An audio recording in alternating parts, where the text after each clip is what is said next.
안녕하세요. 유상민 목사입니다. 오늘이 벌써 토요일입니다. 토요일에는 묘한 긴장감이 있습니다. 제가 목회를 시작한 지 벌써 20년이 넘었는데요. 아직도 토요일이 되면 긴장을 합니다. 목사가 긴장하면서 토요일을 보내고 주일을 맞이한다는 것은 어쩌면 목회자로서의 소질이 부족하다, 이런 반증일지도 모르겠습니다.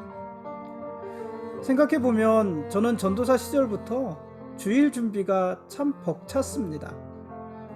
주일학교를 담당하는 전도사를 할 때도 그렇고, 중등부를 담당하는 전도사를 할 때도 이 토요일은 항상 힘이 들었습니다. 토요일에는 하루 종일 주일 준비하고 밤 늦게까지 주일 준비하다가 막차를 타고 집에 가기가 일쑤였습니다. 단독 목회를 시작하고서도요, 토요일 패턴은 전도사 때와 별로 다르지 않았습니다.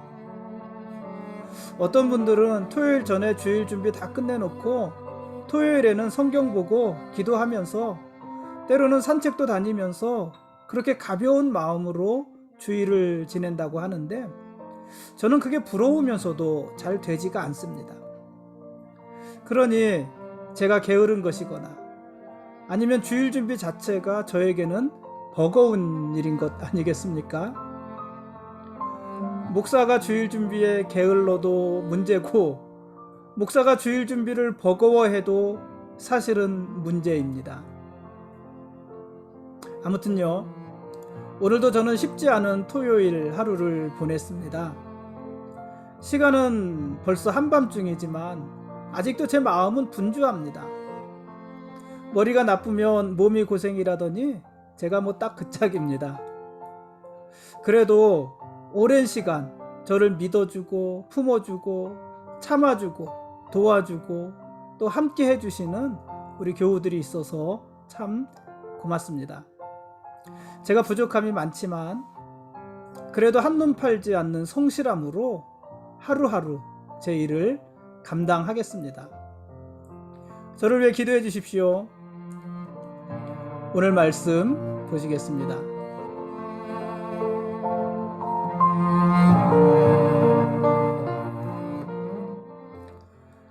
오늘 읽을 말씀은 열왕기상 20장부터 22장까지 말씀입니다.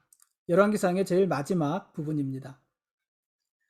아람 왕 베나닷이 이스라엘을 공격했습니다. 베나닷은요, 압도적인 전력으로 이스라엘을 공격하고 아합 왕에게 속한 은과 금과 처와 자녀들, 그리고 신하들 집의 모든 것을 다 요구했습니다. 이스라엘은 꼼짝없이 그것을 들어주던가 아니면은 힘들지만 싸워야 되는데, 이게 참 난감한 지경이었습니다. 그때 한 선지자가 아합에게 나와서 여호와께서 아람의 큰 무리들을 이스라엘의 손에 넘겨주실 것이다, 이런 말씀을 전합니다. 그리고 선지자의 말대로 이스라엘은 아람과의 전쟁에서 아주 큰 승리를 거두게 됩니다. 아람 왕 베나닷도요, 전쟁 전에는 큰 소리를 뻥뻥 쳤지만은 그러나 이스라엘과의 전쟁에서 패하고 말을 탄 채 자기 나라로 도망을 가게 됩니다. 아람과의 전쟁에서 승리한 후에 선지자는 해가 바뀌면 아람 나라가 다시 쳐들어올 것이니 그 사이에 힘을 기르고 전쟁을 준비하라, 이렇게 권면을 합니다. 한편 아람 왕의 신하들은 자기 나라로 돌아가서 전쟁에서 왜 졌는지 그 패인을 분석을 합니다. 근데 그들이 분석한 그 패인이 참 황당한데요. 뭐라고 말을 합니까? 이스라엘의 하나님은 산의 신인데 자기들이 산에서 이스라엘과 전쟁했기 때문에 졌다, 이렇게 패인을 분석을 합니다. 첫 번째 이스라엘과의 전쟁은 사마리아에서 한 전쟁이었거든요. 근데 그 사마리아 지역은 산지가 많았습니다. 근데 그 산지가 많은 사마리아에서 전투해서 산의 신이 도우시는 이스라엘에게 우리가 졌다, 이렇게 분석을 한 것입니다. 그럼 어떻게 해야 되겠습니까? 이제 다시 군대를 모아서 평지에서 전쟁을 하자, 그러면 산의 신 하나님이 이스라엘을 돕지 못할 것이고 우리가 이스라엘을 이길 것이다. 이렇게 계획을 세웁니다. 그 말을 들은 아람 왕 베나닷은 다시 군대를 모아서 아벡이란 곳으로 쳐들어왔습니다. 그곳에는 이스라엘 평지가 있었습니다. 그래 평지에서 한번 전쟁을 해보자는 것 아니겠습니까? 아람의 군대는요, 이스라엘 평지에 가득했습니다. 그만큼 많은 군사들이 많은 군대를 모아서 이스라엘을 쳐들어온 것입니다. 그에 비해서 이스라엘은요, 큰 무리에서 떨어져 나온 작은 염소떼와 같다. 이렇게 표현을 했습니다. 그러니 벌써 숫자적으로 전력 면에 있어서 아람과 이스라엘은 상대가 되지를 않았습니다. 그러나 그 전쟁에서도 이스라엘이 이겼습니다. 이스라엘의 군대는 하루 만에 아람 보병 10만 명을 죽였습니다. 간신히 살아남은 아람의 군대는 아벡 성읍으로 도망을 갔지만 그곳 성벽이 무너지는 바람에 2만 7천 명이 또 죽었습니다. 하나님을 단지 산의 신이라고 제안하면서 하나님이 힘을 쓰지 못할 평지에서 전쟁을 하자.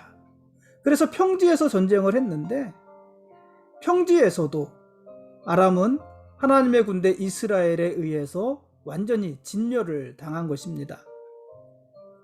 더 이상 전쟁을 이어갈 수 없었던 아람 왕 베나닷은 이스라엘 왕 아합에게 생명을 구걸했고 아합은 베나닷의 생명을 살려주었습니다. 그 대가로 베나닷은 그동안 아람이 이스라엘에게서 빼앗은 성읍을 다 돌려주겠다고 약속을 했습니다. 어떻게 보면은 아합이 전쟁도 잘했고 또 그 성과도 괜찮았다.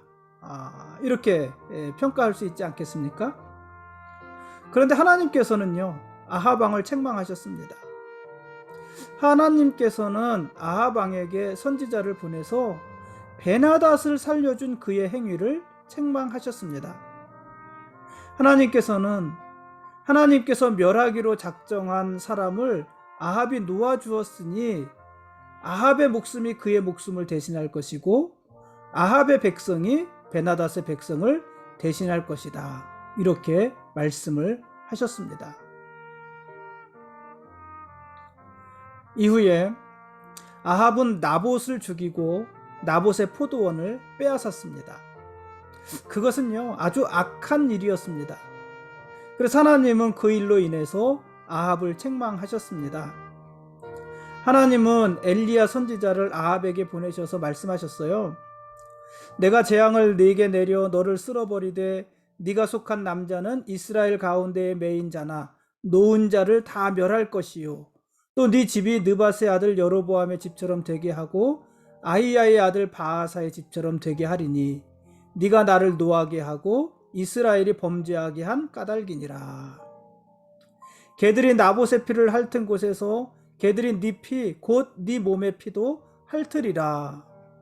아합에게 속한 자로서 성읍에서 죽은 자는 개들이 먹고 들에서 죽은 자는 공중의 새가 먹으리라. 아합과 그 자손들을 저주하신 것입니다. 이세벨을 향해서도 이렇게 말씀하셨습니다. 개들이 이스라엘 성을 곁에서 이세벨을 먹을지라. 하나님의 말씀은요, 아합과 이세벨에게 그대로 임하셨습니다. 아합은 길르앗 라못 전투에서 죽었습니다. 아합은 길르앗 라못 전투에서 왕의 복장을 벗고 변장한 채 전쟁에 나갔지만 한 사람이 무심코 쏜 화살에 맞아서 죽었습니다. 참 허무한 죽음 아닙니까? 칼로 싸우다 죽은 것도 아니고 창으로 싸우다 죽은 것도 아니고 한 사람이 무심코 쏜 화살에 맞아서 죽었습니다. 그의 시체는 사마리아에서 장사되었고요. 피범벅이 된 그 병거는 창기들이 목욕하는 사마리아 못에서 씻었습니다. 그런데 그때 그 피를 개들이 핥았다. 이렇게 성경이 기록을 합니다. 이후에 이세벨도요, 그 아들 요람이 죽을 때 창밖으로 던져져서 죽었는데 그 피가 담과 말에 튀었고 개들이 그 살을 먹었다. 이렇게 열왕기하 9장에서는 기록을 합니다. 이로써 아합과 이세벨에게 임하였던 여호와의 말씀이 모두 응하게 된 것입니다.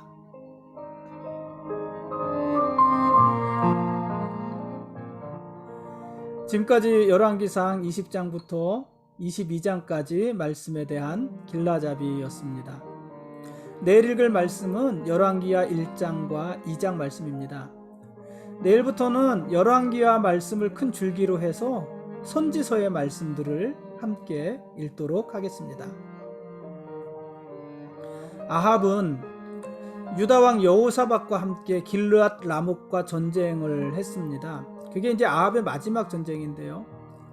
전쟁에 임하기 전에 아합 왕의 선지자 400여 명은 앞을 다투어서 이스라엘이 승리할 것을 예언했습니다. 특히 그 중에 시드기야라는 선지자는 철로 뿔을 만들어서 여호와의 말씀이 왕이 이것들로 아람 사람을 찔러 진멸하리라 이렇게 단호하게 예언을 했고요. 다른 선지자들도 모두 그와 같이 예언을 했습니다. 얼마나 그 장면이 멋있을지 여러분 상상해 가십니까?